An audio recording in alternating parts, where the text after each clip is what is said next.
Imagine waking up tomorrow morning, stretching, grabbing your phone, and hearing your dog clearly say, "Hey, where do you go every day and why do you leave me alone so long?" Your cat sits on your chest, stares into your soul, and calmly says, "I love you." But only sometimes. Birds outside your window are loudly arguing about which car deserves to be pooped on today, like feathered comedians picking targets. The ants on your kitchen counter scream, "Careful, you almost stepped on Kevin." And everyone just stops moving. Overnight, every animal on Earth suddenly speaks fluent human language. Not barks, not meows, not whistles. Actual sentences.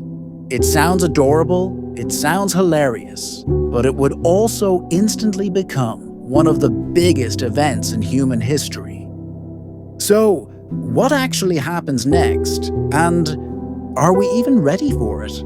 Animals already think, feel, remember, and plan. Language wouldn't give them intelligence, it would just finally let us hear it. Dolphins already use whistles like names. Crows remember faces and hold grudges. Parrots categorize colors and numbers, and bees literally dance maps to food sources. Science calls this animal cognition, and it is much more advanced than most people want to believe. So, when animals start talking, it's not that they suddenly become smarter, it's that their inner world becomes impossible for us to ignore. Now, imagine this. Every species talks in its own style, based on how its brain works and how it lives. Dogs speak emotionally like dramatic best friends, bursting with feelings and loyalty. Cats talk like sarcastic philosophers who quietly judge your life choices. Parrots become non-stop neighborhood gossip radios that report everything they see.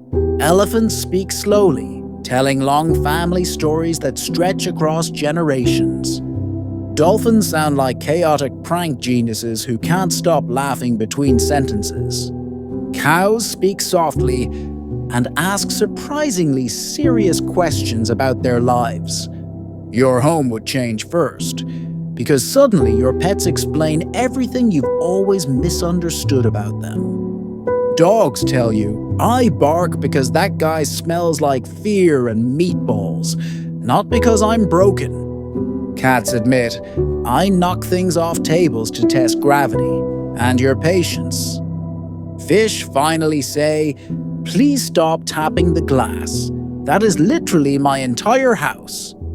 Hamsters announce, "Stop calling me little guy, I am powerful and I have plans." Some things they say will be funny, but some will hit deep, because many animals would say, "Thank you for loving me." Others would quietly say, "Please don't leave me alone for so long. I get scared when you go." Pets would stop being mysteries and would finally become real two-way friends.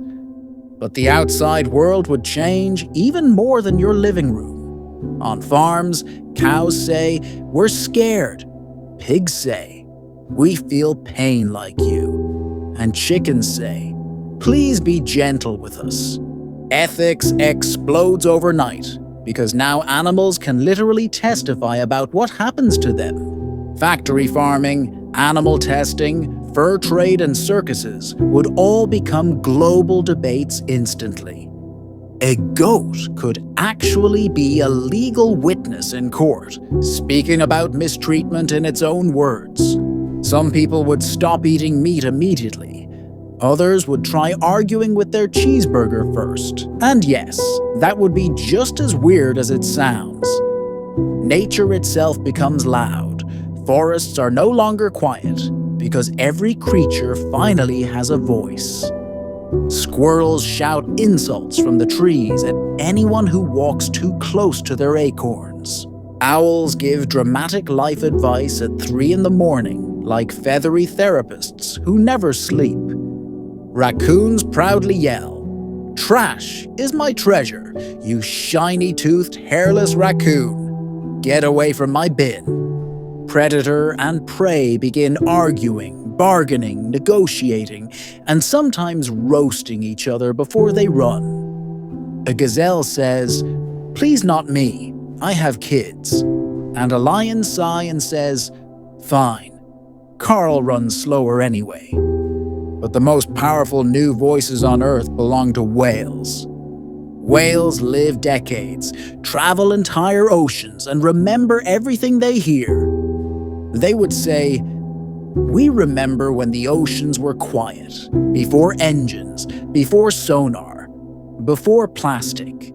They would tell long stories about melting ice, empty seas, and noise that hurts like thunder underwater. For the first time ever, humans would be forced to listen.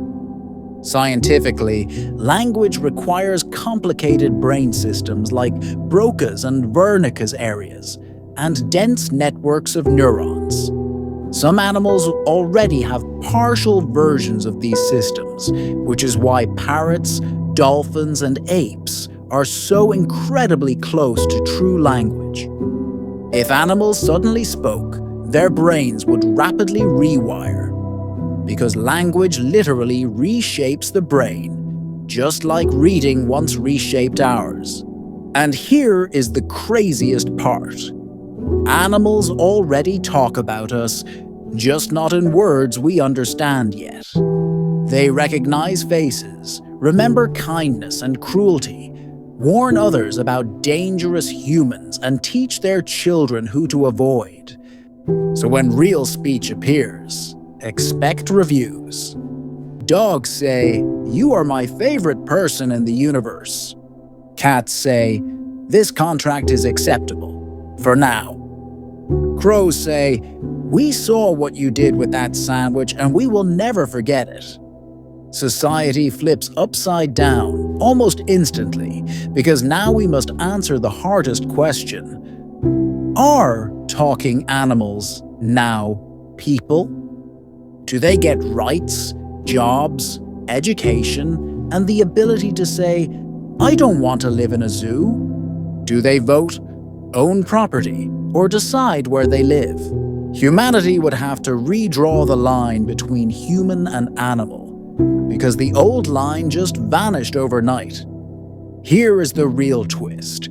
Talking wouldn't suddenly give animals emotions or souls, because they already have those right now. Language would simply make their thoughts impossible to ignore, and their suffering impossible to pretend not to hear. So the real question is no longer what would animals say? The real question is, now that they can speak, are we truly ready to listen?